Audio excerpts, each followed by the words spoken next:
Vamos abrir as nossas Bíblias no Salmo de número 105.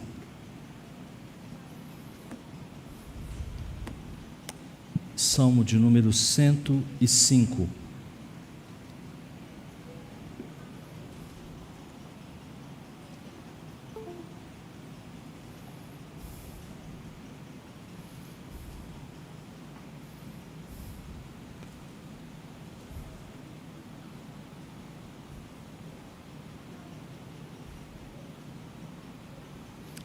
Salmo de número 105. Diz assim a palavra de Deus. Fique atento a essa leitura, um pouco longa, mas vale a pena. Vamos observar aí o que o texto nos diz. Diz assim, Salmo de número 105. Rendei graças ao Senhor, invocai o seu nome, fazei conhecidos entre os povos os seus feitos, cantai-lhe salmos, narrai todas as suas maravilhas, gloriai-vos no seu santo nome, alegre-se o coração dos que buscam o Senhor. Buscai o Senhor e o seu poder, buscai perpetuamente a sua presença, lembrai-vos das maravilhas que fez, dos seus prodígios e dos seus juízos de seus lábios. Vós, descendentes de Abraão, seu servo, vós, filhos de Jacó, seus escolhidos. Ele é o Senhor nosso Deus. Os seus juízos permeiam toda a terra.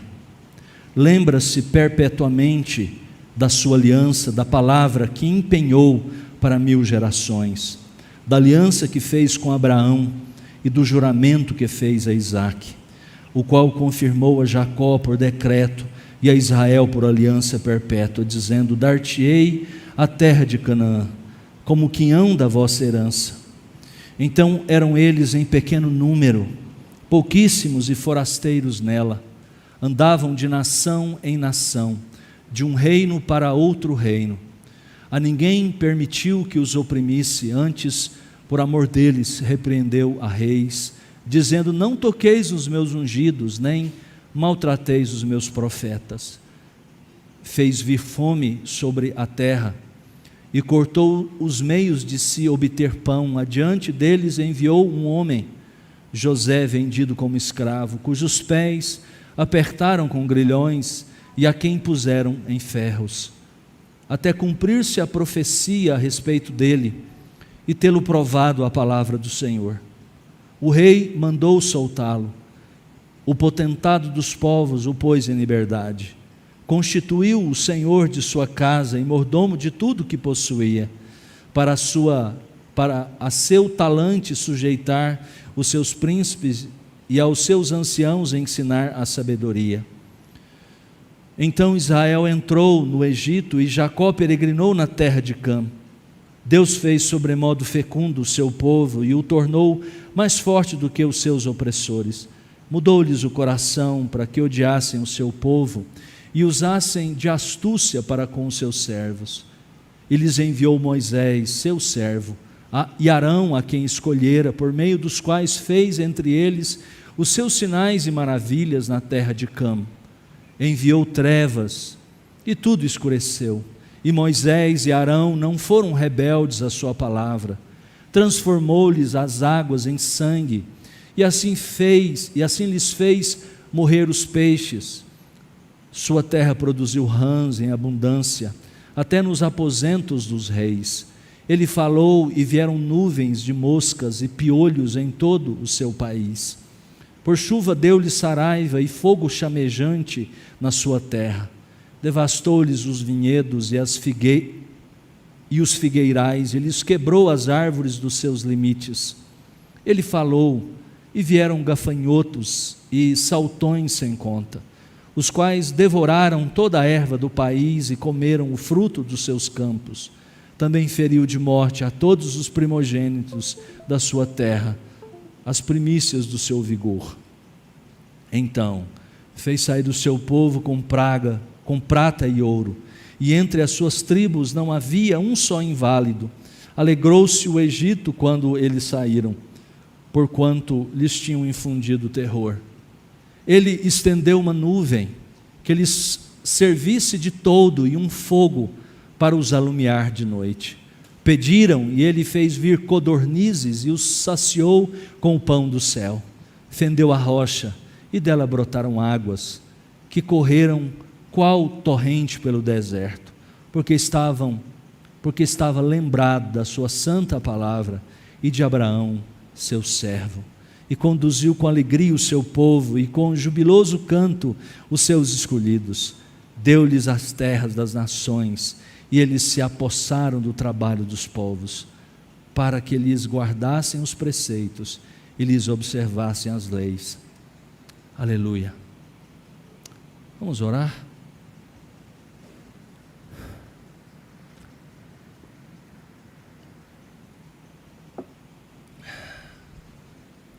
Nosso Deus, abrimos a Tua palavra e lemos. Agora vamos refletir, explicar. Pedimos a Deus que o Senhor, desde agora, desde a leitura desse texto, já fale ao nosso coração, chame a nossa atenção para aquelas coisas que nós precisamos ouvir nesta noite.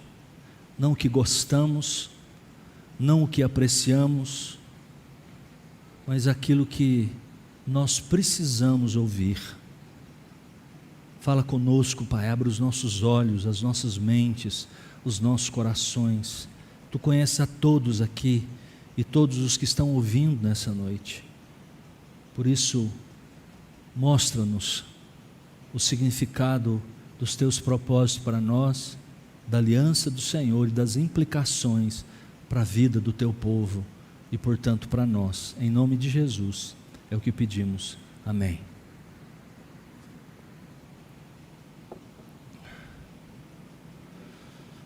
Nós estamos chegando ao final do 4º livro do Saltério. Estes salmos que estão entre o Salmo 90 e o Salmo 106, onde aqui encontramos 2 salmos que formam um par notável. O Salmo 105, que foi lido, e o Salmo 106, que estão interligados por seus temas, ou pela mesma história, embora com uma temática diferente. O primeiro trata da fidelidade de Deus a Israel, desde o tempo da sua aliança, como uma leitura que já nos fez perceber isso. Uma aliança inicial com este povo por meio de Abraão, até a sua entrada na terra prometida, como vimos aqui no verso 45, até o verso 45. O segundo, o Salmo 103, trata da infidelidade. Se o Salmo 105 trata da fidelidade de Deus, o Salmo 106 trata da infidelidade do homem, da nossa infidelidade. E é durante este mesmo período que o Salmo 106 irá trabalhar. Que eles pertencem um ao outro é indicado de uma forma interessante. Por exemplo, na versão grega, a chamada Septuaginta, o Aleluia, traduzido, que traduzido significa louvado seja o Senhor, que termina o Salmo 104, é colocado no início do Salmo 105. Se é assim que os salmos devem ser divididos, então cada um dos 4 últimos salmos do livro 4, o Salmo 90 a 106, termina com essa expressão, louvado seja o Senhor, que as nossas Bíblias nem sempre traduzem, que a gente entende muito bem o aleluia, quase em todas as línguas é isso mesmo, aleluia. Portanto, temos na verdade 2 conjuntos de salmos aqui, na verdade, emparelhados. O Salmo 103 e 104, que formam um par, que o primeiro louva a Deus como Salvador, o segundo como Criador, o Salmo 104, e os 2 últimos formam esse par que eu já descrevi para vocês, que louvam a Deus por sua fidelidade, e o 106 do pecado, então, que este mesmo povo que viveu em suas próprias vidas. Algo curioso sobre este salmo, sobre o Salmo 105, é que os primeiros 15 versos e os 2 últimos versos do Salmo 106 e parte do Salmo 96 aparecem em 1 Crônicas, capítulo 16, de 8 a 36, ou seja, 1 Crônicas de 8 a 36, são basicamente parte do Salmo 105, um pedaço do Salmo 106 e boa parte do Salmo de número 96. E é interessante, porque isso nos dá, parece que uma pista para a gente entender o momento em que esse salmo foi escrito, né? Depois reunido, talvez, posteriormente, colocado nessa ordem aqui, foi o momento em que a arca foi trazida da casa de Obed-Edom para Jerusalém, naquele momento de grande festa e de grande alegria. Esse então pode ter sido o cenário original para que esse Salmo 105 fosse composto, ou pelo menos parte dele. Há algumas coisas aqui, algumas características marcantes neste Salmo que você pode observar, que a gente precisa observar para entender melhor a sua mensagem. A primeira característica do Salmo é a ausência total de referência à revelação de Yahvé. Quase todos esses salmos, quando fala da revelação de Deus, sempre aponta em figura, numa imagem ou na própria palavra da revelação que Deus fez no Monte Sinai, da lei de Deus. Isso é um tema importante, mas aqui nós não vemos isso. Outra característica interessante é a ausência total de certas rebeliões, certos momentos na história. Sempre que nos Salmos você vê de uma certa maneira sendo historiado, sendo demonstrado a história do povo de Deus, mostra-se as rebeliões, as rebeldias, os momentos em que o povo de Deus falhou, mas nesse salmo não. Em nenhum momento você vê algo aqui de negativo acerca do povo de Deus. Ele o fará, no salmo de número 106. E ele começa do povo, da experiência do povo de Deus, de como o povo começou com Abraão, as promessas de Deus, e imediatamente leva esse povo no final, já no verso 45, para o momento em que esse povo de Deus está na terra prometida. Sem mencionar os pecados do deserto, sem mencionar os momentos, os perrengues, as dificuldades que eles passaram, as opressões. Não há isso. É claro que, ao omitir isso, ele exatamente quer mostrar alguma coisa de especial que nós veremos. Esse salmo de louvor é assim, e sempre foi considerado, e sempre foi um salmo de inspiração para o povo de Deus, tanto no passado, na história da igreja. Muitos cânticos, muitas canções, muitos hinos se basearam aqui. E ele tem uma estrutura muito clara. Você, em primeiro lugar, pode ver do verso 1 até o verso 6. O que é diferente aqui é porque nesses 6 versículos você tem uma exortação ao louvor. O que nos outros salmos se gasta às vezes 1 verso, 2 ou 3 no máximo. Aqui do verso 1 ao verso 6 você tem verbos no imperativo na língua hebraica que exortando o povo, convocando o povo de Deus para louvar a Deus, para engrandecer a Deus, para lembrar-se dos grandes feitos, e esses feitos lembrados devem ser expressos em canções de louvor.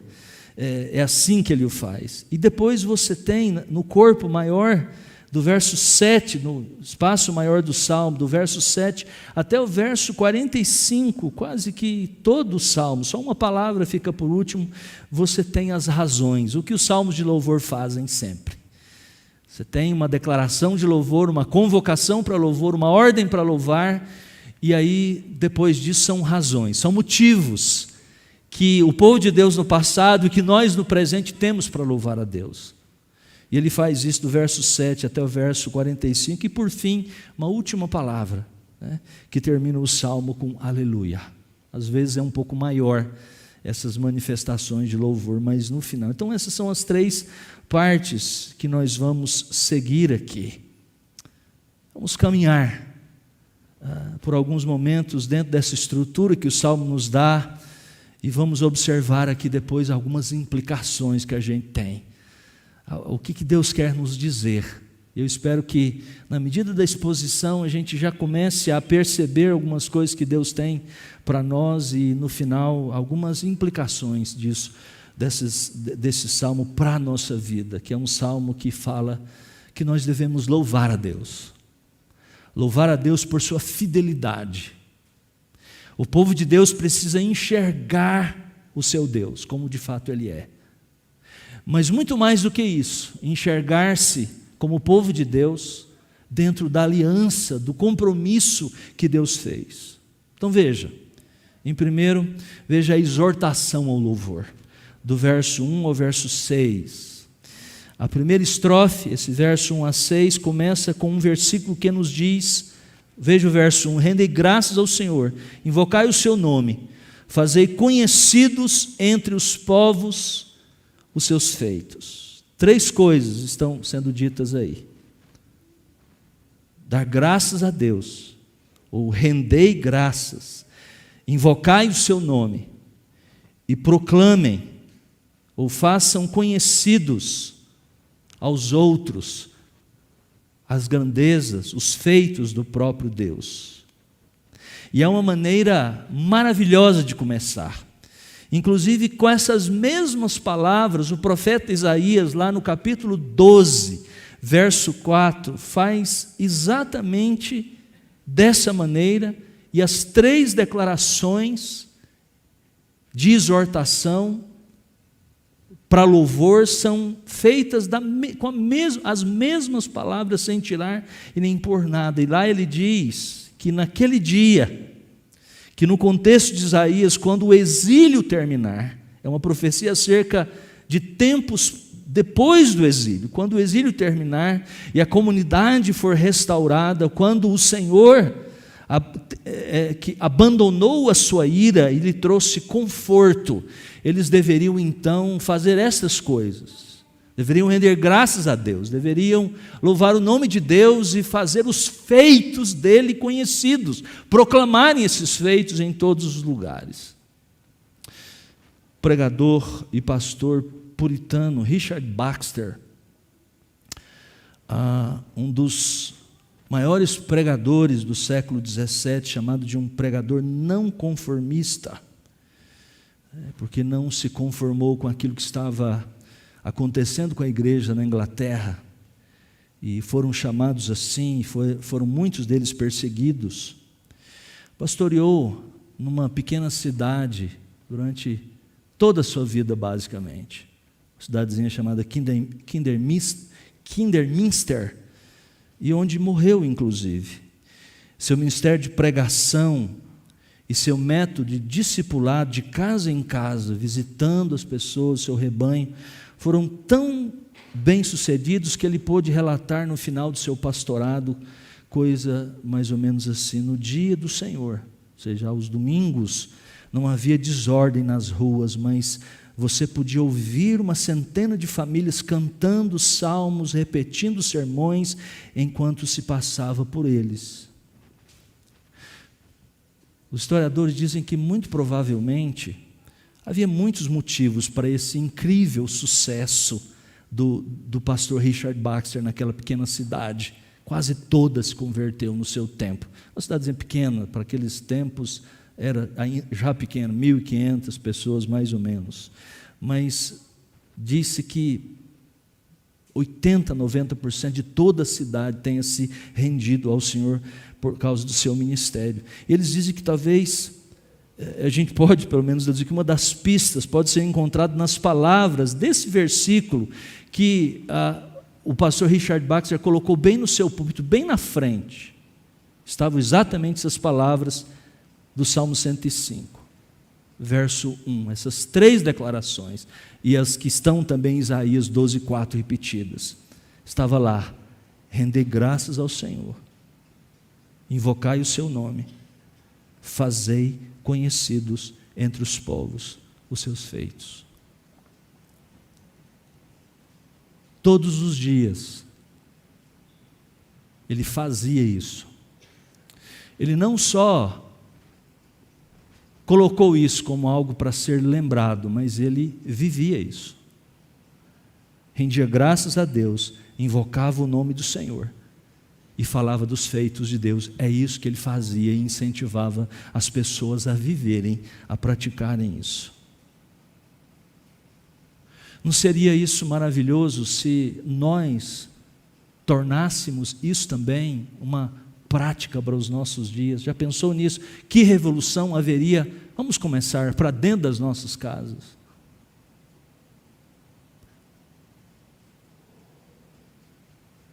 Gratidão a Deus. Todos os dias, invocando o nome do Senhor e proclamando dentro da nossa casa, da nossa vizinhança, os feitos, o perdão de Cristo conquistado durante seu ministério terreno, até a ascensão ao Pai.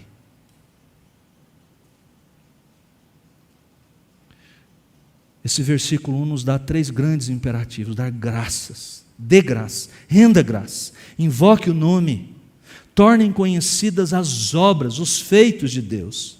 Enquanto o verso 1 se concentra no conteúdo do louvor de Israel, do povo de Deus, o verso 2 então se concentra na forma em que isso deve ser feito. O verso 2 diz para cantar, e repete, como está nos originais, cantar louvores, e contar ou narrar todos os atos maravilhosos do Senhor.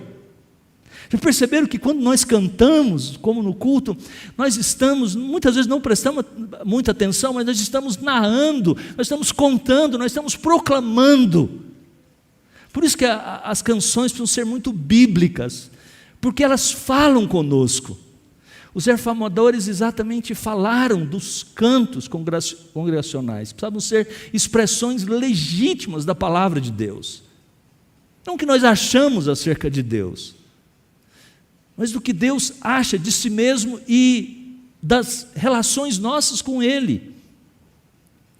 Nós precisamos cantar a história da salvação. E continua pelo verso 3, 4, 5, 6. O versículo 3 aconselha: glorie-se em seu santo nome e regozije-se. O verso 4 diz: olhar para o Senhor e buscar sempre a sua face. O verso 5 diz: lembrem-se. Precisamos nos lembrar do que Deus fez por nós. É exatamente por isso que o Salmo foi escrito, é óbvio. Foi escrito para lembrar a Israel, o povo de Deus, o que Deus fez por eles. Nós lemos as Escrituras para isso, nós cantamos as Escrituras para isso, para sermos lembrados. É por isso que quanto mais distante nós ficamos da palavra de Deus, de ouvir a palavra, da comunhão, da leitura, nós nos esquecemos. Nós precisamos ser constantemente lembrados.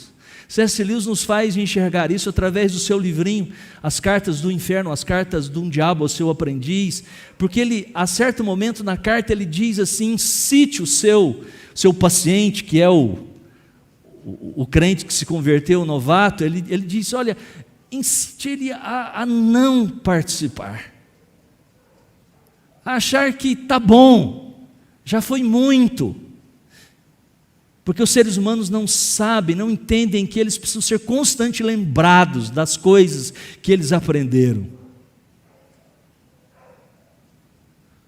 Nós precisamos ser lembrados. Há tantos verbos nesse sentido, tantas exortações, para estarmos ouvindo as mesmas coisas novamente, e outra vez, e de novo.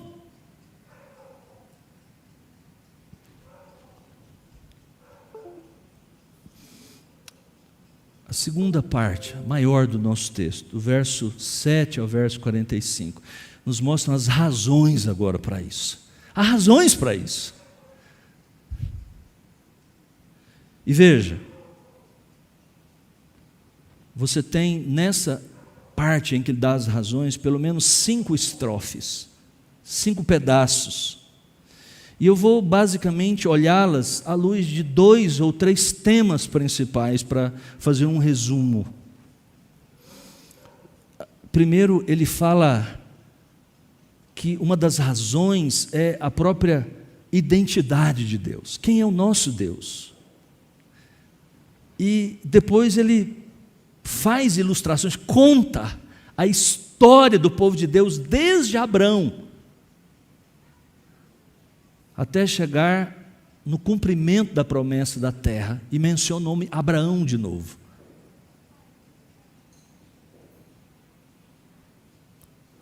Este é o Deus de Abraão. É assim que a Escritura identifica, porque é o Deus da promessa, é o Deus do pacto. Veja, então, em primeiro, de quem o salmista está falando. Isso é sempre muito importante. Teologia é exatamente isso. A boa teologia é exatamente aquela que, em primeiro lugar, trata de Deus. E quem é Deus?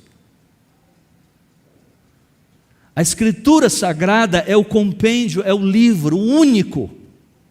Não o que achamos, não o que as pessoas via negationes, via negação, como na Idade Média, se apreendia acerca de Deus, que no final das contas eram simplesmente opiniões humanas, deduções lógicas, por mais que elas fossem úteis ou são úteis, mas em primeiro lugar nós precisamos enxergar na Escritura o que ela diz de si mesmo, diz acerca de Deus.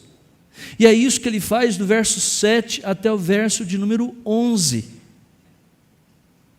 O Salmo começa a explicar quem é o Deus que as pessoas devem exultar e buscar ajuda.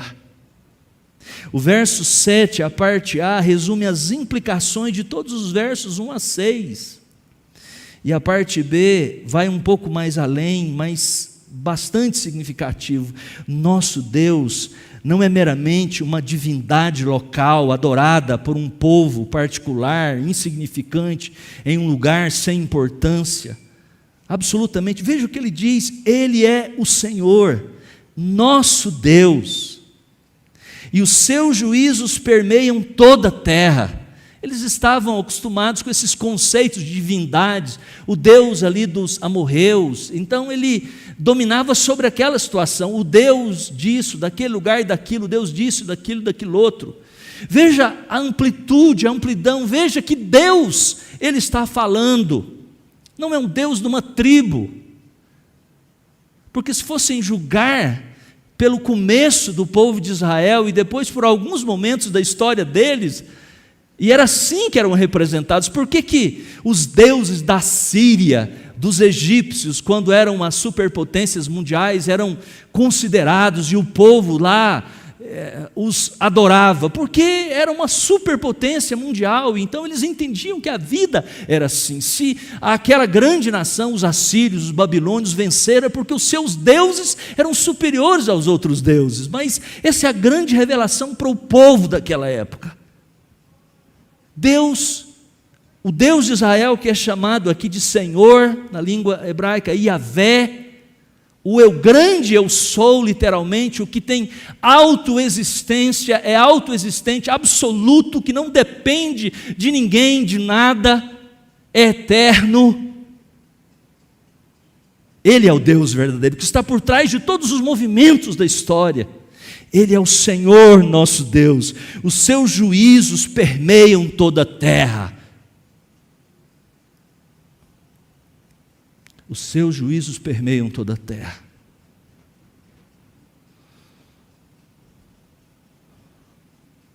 Por mais importante que seja essa estrofe de abertura, do que incita o povo a louvar, a buscar a Deus, mas mais importante ainda são esses versos aqui do verso 7 ao verso 11, em que descobrimos qual é de fato o tema deste salmo. Veja, verso 8, lembra-se perpetuamente da sua aliança. Diversas vezes, nesta parte especialmente, em outras partes desse salmo, ele usa o termo aliança. Aliança. É a aliança de Deus com o seu povo, particularmente a sua aliança com Abraão, que ele confirmou com seu filho Isaque, com seu neto Jacó. Aliança é explicada como a palavra, diz o texto, que ele ordenou. A ênfase está na aliança como um compromisso que o Senhor assumiu com o seu povo. E é importante esta nuance. Não foram eles que tomaram a iniciativa de se comprometer com o Senhor, com Yahvé. Nem era o seu compromisso uma pré-condição para que a aliança entrasse em vigor. A aliança foi uma palavra que Yahvé ordenou. É assim. A ênfase está, mais uma vez, na fala cheia de autoridade que faz as coisas acontecerem. Esse é um grande incentivo para o povo de Deus. E quando se olha para a história bíblica, quando se olha para a Escritura Sagrada, volta lá a Gênesis capítulo 15, quando começou essa história, né? Capítulo 12 até capítulo 24, conta a história de Abraão, mas capítulo 15, lá nós temos a cerimônia da aliança de Deus com Abraão e com a sua descendência, e você percebe que é numa cerimônia estranha, mas muito significativa, que nós temos isso. A certo momento, Abraão caiu no sono, já para ilustrar exatamente o fato de que não há nenhuma participação humana, ele estava dormindo, e Deus então preparou a cerimônia dali, a cerimônia do pacto, picou o animal, colocou um de um lado, de outro, no meio, um caminho para passar. Eram assim as alianças feitas com os reis, os suzeranos daquele tempo. Um animal cortado, ele passou pelo meio. Os reis daquela época passavam os dois, quando faziam uma aliança, o rei, o suzerano e o vassalo passavam por ali, um ao lado do outro, invocando aquele pacto, as maldições e os compromissos daquele pacto. Mas Deus, teofanicamente, manifestando exteriormente, ele passa por ali sozinho, o fogo vem. Mas Abraão está dormindo, um pesado sono caiu sobre ele. Isso para ilustrar o fato de que essa aliança de Deus, como estudamos na nossa teologia, é unilateral. É o Deus que veio ao nosso encontro no estado de miséria.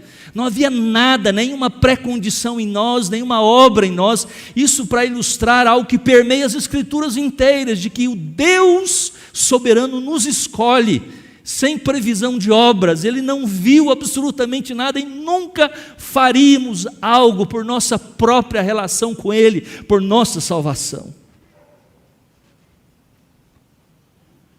Eles, embora fossem absolutamente passivos nessa aliança, em recebê-la, eles deveriam responder, e a gente vê nas Escrituras, com fidelidade, como nós fazemos hoje quando cremos no Evangelho, em Jesus como nosso Salvador e nosso Redentor.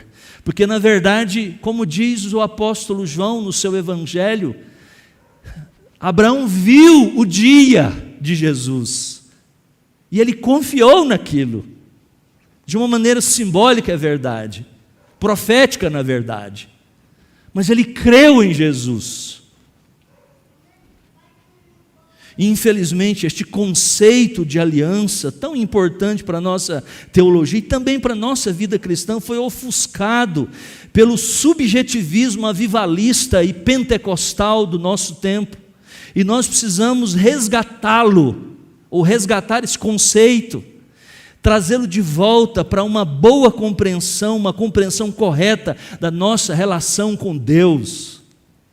Deus tem direito sobre nós, e nossa espiritualidade, ela deve ser compreendida à luz do que Deus fez por nós. Nós respondemos com fé, nós aprendemos o Evangelho, ou a crer nos Deus, ou nas experiências dos avivalistas, que falavam do Jesus, da relação de Jesus, de Deus, como um amigo pessoal, e de fato Ele é, como alguém quase igual a nós, que conhece os nossos, que eu sinto no meu coração, que entra no meu coração, não o Deus soberano da aliança, diante de quem eu devo me curvar. Ele é o Senhor absoluto. E agora, dos versos 12 até o verso 45, você tem uma série de ilustrações. As ilustrações das manifestações históricas deste povo. Veja, há muitos temas aqui que foram colocados nesses versos, tais como essa aliança unilateral e independente do que fazemos, sejam atos errados, sejam atos corretos, não entram para a relação com este Deus Todo-Poderoso, que nos represente, que se refira, com base nessas coisas, da minha aceitação perante Deus. E essa sessão oferece o primeiro exemplo de um padrão também que se repetirá. Você vai notar aqui nesses versos de 12 até o verso 37 ou 39, em que ele fala das coisas ruins que aconteceram com este povo de Deus, mas também como Deus agiu para libertar esse povo. Com exceção da última estrofe, esse é o padrão. Quer ver? Observe aí.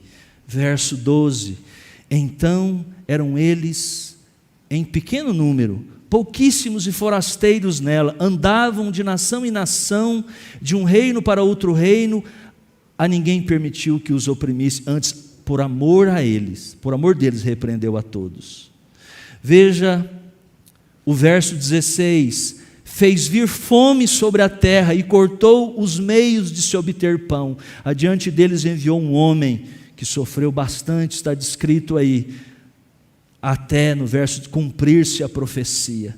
Depois pule para o verso de número 23, então Israel entrou no Egito e Jacó peregrinou em terra de Cã. Deus fez sobremodo fecundo o seu povo e tornou mais forte, mudou-lhes o coração para que odiassem o seu povo e usassem de astúcia para com eles, e enviou a Moisés. Veja, e assim continua, nós podemos ver outros exemplos dessa marca que existe nesse texto, todas essas experiências. Primeiro são contadas o sofrimento, são ditos os sofrimentos, as coisas ruins, e depois a maneira como Deus operou na vida deles, como Deus fez.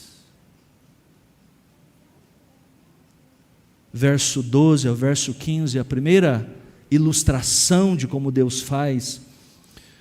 Bem no verso 14, verso 15, veja aí na sua Bíblia: a ninguém permitiu que os oprimisse, antes por amor deles repreendeu a reis, dizendo: não toqueis nos meus ungidos, nem maltrateis os meus profetas. Do que o salmista está falando? Que experiência é essa? Está falando do tempo de Abraão. Capítulo 20 de Gênesis conta a história de quando Abraão foi peregrinar saiu da terra. O grande problema de Abraão era sempre querer sair do lugar onde Deus o tinha colocado ou mandado. Esse é o grande problema, né, de todos nós. E lá ele vai ter-se com Abimeleque. E aí, quando nós não cremos em Deus, ou quando nós não vivemos por fé, nós começamos a querer viver, né, por nossas próprias astúcias, por nossa própria capacidade. Sara era muito bonita, e então ele pensou: eles vão querer me matar, e vão me matar, porque ela é muito bonita. O que ele fez? Disse que era irmã, Sara era irmã dele. Mas o que aconteceu? Deus não permitiu. Abimeleque e toda a sua corte passou muitas dificuldades. A mão de Deus pesou. Porque o rei tomou a Sara. Não sabemos o que aconteceu, muito provavelmente pela providência divina, nada do que nós estamos pensando ou que pensamos ocorreu ali. Porque Deus interviu, obviamente. E é nesse contexto, há expressões aqui que se referem àquele texto. Veja que o texto não fala da fraqueza, do pecado de Abraão, mas da promessa, da bênção. Ele diz assim: a ninguém permitiu que os oprimisse, antes por amor deles repreendeu a reis, repreendeu Abimeleque, diz o texto, dizendo: não toqueis nos meus ungidos. É o único texto que chama inclusive Abraão de profeta de Deus. É uma referência clara. O que o salmista está colocando aqui? Foi um erro de Abraão, foi um pecado dele, como ele cometeu outros. Mas em nenhum momento nessa descrição, nessa ilustração do Deus da aliança e da sua relação, porque o seu intento é mostrar a fidelidade de Deus, nenhuma infidelidade nossa muda a Deus. Compreende? Isso é muito importante para a nossa fé. Porque isso ilustra para nós, irmãos, que não é pelo que nós fazemos. Eu não sou mais aceito por Deus porque eu oro o dia inteiro, ou porque eu jejuo 70, sei lá quantas vezes. Deus se agrada disso, obviamente, mas a minha justificação, aquela redescoberta dos reformadores, eu não sou aceito por Deus com base na minha performance, no meu desempenho. Eu sou aceito por Deus porque outro sofreu no meu lugar, pagou a conta no meu lugar, obedeceu os mandamentos de Deus no meu lugar. Porque por mais que eu faça tudo certinho, mas se eu tiver uma nódoa, um pecado, eu sou réu de todos os pecados. É assim que Deus olha para o seu povo. Esse salmo é uma prova disso. Você não vê pecados aqui, o povo falhou muito. Mas esse povo é o povo da aliança. Por que isso é assim? Porque Deus é o Deus da aliança. Quando você creu no Evangelho, quando você aceitou o Senhor Jesus, né, uma expressão que não tem na Bíblia, nós recebemos o Evangelho, entramos no pacto com Ele. Deus se tornou o nosso Deus. Ele não nos abandona. Ele nos conduzirá até a glória, apesar do que eu faço, os meus erros, as minhas falhas. Deus é o Deus da graça. É o Deus que me escolheu. Não sei porquê, eu não me escolheria, mas Deus me achou. Deus olhou com misericórdia.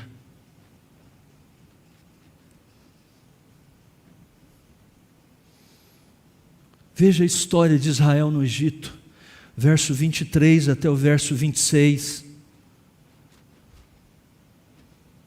Há uma ênfase especial aqui nessa parte, na soberania de Yahvé, na soberania de Deus.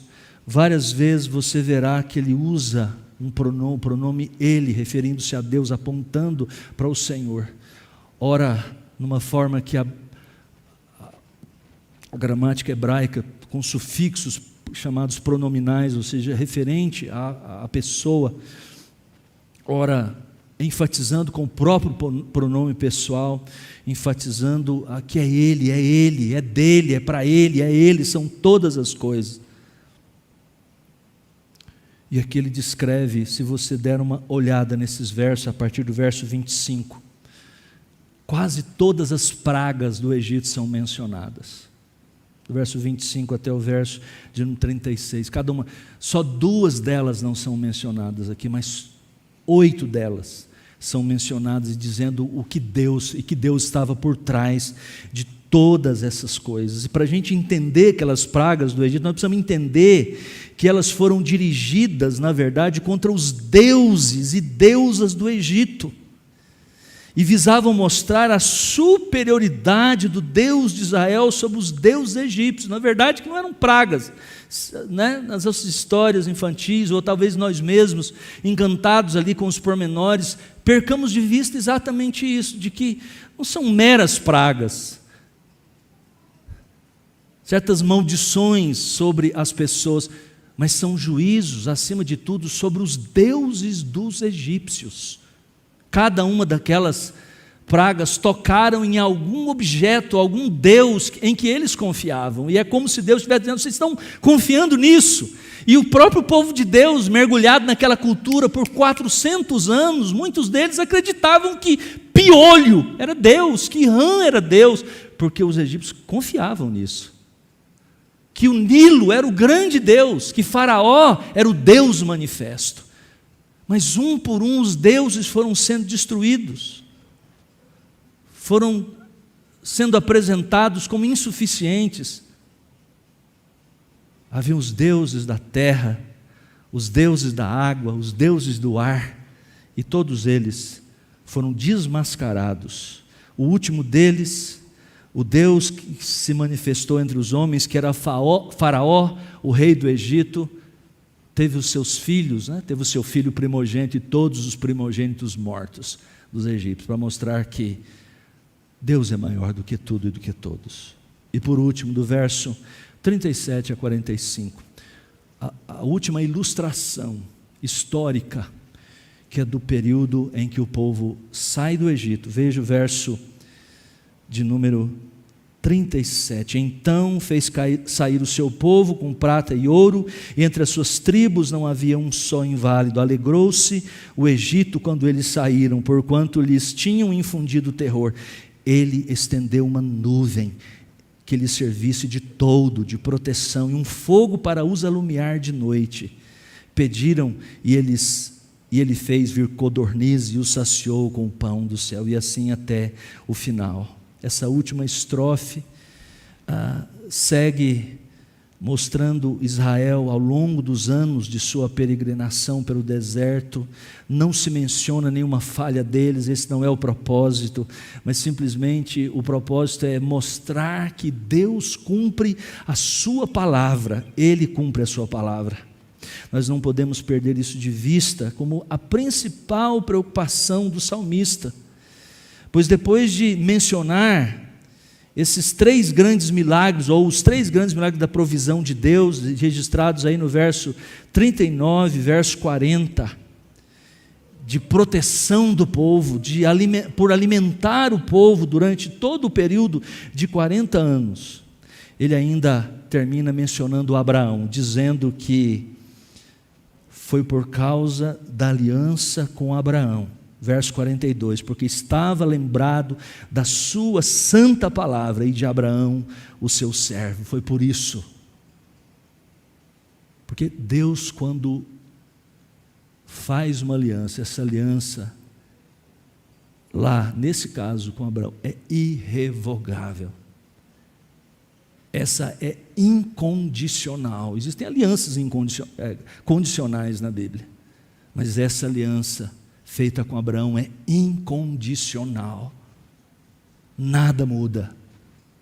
Deus, diz Hebreus, não tendo alguém superior por quem jurar, jurou por si mesmo, pelo seu próprio nome.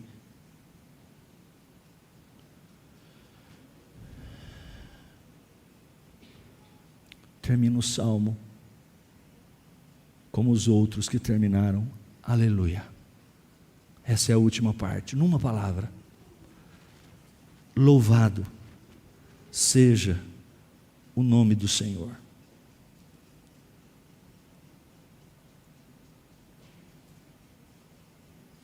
Eu queria destacar, para nós terminarmos com uma aplicação, algumas coisas que esse salmo está nos apresentando, nos fazendo lembrar. Precisamos ter isso muito claro em nossos corações, para carregarmos isso para o restante dessa noite, para essa semana que estamos começando. De acordo com este salmo, a história do povo de Deus é marcada por sofrimento e bênção, sofrimento e intervenção de Deus. Isso nos diz muito, irmãos. Cada uma dessas ilustrações, como afirmei, começam mostrando que, desde Abraão, passando por José, o povo no Egito, Moisés, todos começam com uma história de sofrimento. É assim a nossa vida. Veio dos infernos essa teologia que diz que o cristão não passará por problemas nessa vida, vai ter o melhor dessa terra, usando um texto bíblico descontextualizado, sem olhar à luz das Escrituras como um todo. A nossa vida é marcada por dor e por sofrimento. Mas mesmo aqui, e principalmente depois que vier novos céus e nova terra, nós vamos ter realmente a bênção de Deus, nós vamos fruir as melhores coisas. Quais os melhores momentos que você experimentar nesta vida não se podem comparar com o que nós teremos na presença de Deus. De vez em quando, ou em alguns momentos da nossa vida, nós experimentamos aqui. Deus nos dá a oportunidade de ter algumas alegrias, mas não pense que o melhor dessa terra, o melhor deste tempo em que nós vivemos, pode ser comparado com aquilo que Deus tem para nós. Isso precisa nutrir o nosso coração. Eu digo isso, irmãos, porque nós estamos achando, nós estamos pensando, como eu vejo no comportamento, às vezes olho para a minha própria vida, nós estamos pensando que esse estado de coisas, esse período em que nós estamos vivendo, nós já devemos usufruir daqui como se fosse o melhor, e não é. A esperança cristã, e o pior de tudo é que se nós enveredarmos por esse caminho mundano, materialista, consumista, e gastarmos todas as nossas energias, colocarmos isso como os nossos deuses, nós nos perderemos. Nossa alma vai secar.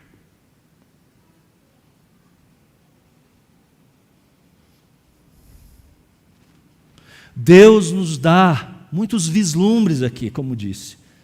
Não é que nós devemos ser masoquistas e procurarmos sofrimento, absolutamente, isso também não é uma perspectiva cristã, mas saiba disso, que todos aqueles que querem viver piedosamente em Cristo, eles serão perseguidos.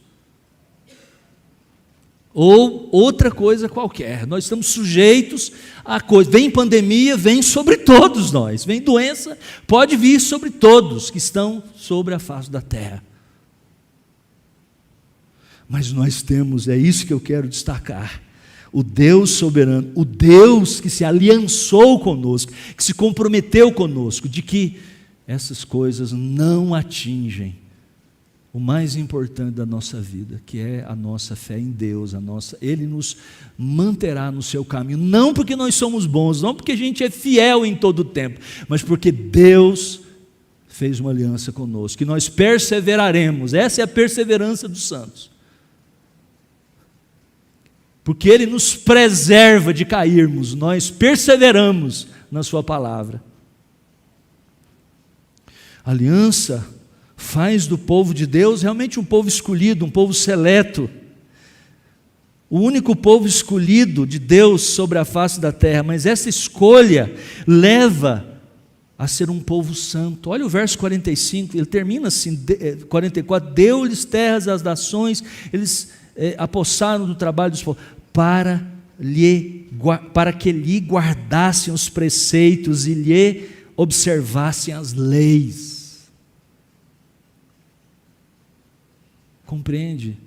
A aliança, o Deus gracioso e soberano espera que nós tenhamos uma vida diferente. Nós temos a palavra, nós temos a lei de Deus para vivermos conforme ela está. Precisamos trazer mais do conceito de aliança para a nossa espiritualidade. Nossa relação com Deus é baseada no pacto inalterável, não na espiritualidade intimista, subjetivista e do Jesus no meu coração, de um sentimentozinho, muitas vezes, que se evapora por qualquer problema. Nós precisamos crer e nos relacionar com o nosso Deus, que é isso, por esta narrativa das Escrituras. Quando cremos no Evangelho, nós entramos na aliança que Deus propôs, reconhecemos que Deus é o Senhor soberano, e que nós devemos submeter a Ele. É isso que nos segura. Vamos orar? Feche seus olhos.